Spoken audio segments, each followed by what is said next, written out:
Hop Robot, and we're going to review the new Force Awakens 3-inch figures. If you had an opportunity to go out on Force Friday at midnight, hopefully you got to find a good collection of stuff. I found some stuff at Target. I found a lot more stuff at Walmart. My local Toys R Us, by the time I got there, it didn't have any 3-inch figures left at all. I'm not going to go into an extensive view and show you every single little figure, but one thing that I've been curious about is how well these figures are going to be. Knowing that this initial line is just like the 5 points of articulation, you know, very limited, not super articulated. I wanted to wait to see these in person to figure out whether I was going to collect them or not. I do say, you know, seeing these in person, they are extremely detailed. The sculpting is really nice. It's like they had the people that sculpt the super articulated vintage stuff work on this.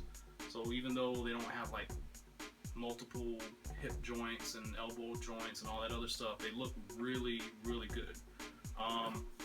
One thing I wanted to focus on, since there's versions to compare with, is this Chewbacca with the armor series.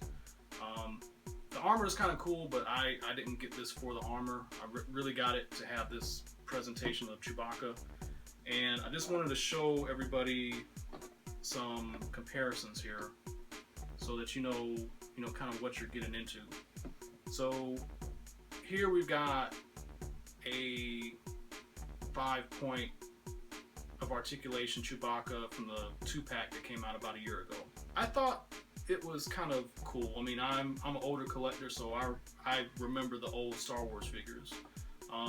So that's kind of the reason I got these. It was kind of out of nostalgia. Now, the sculpting was pretty decent, but it's got some problems. It's a little off. But then you go to like a super articulated. This is a Chewbacca from the recent Black series that came out a few months ago. You know, you got lots of points of articulation, the coloring looks good, sculpting looks good. And then you've got this Chewbacca from the Battle Pack.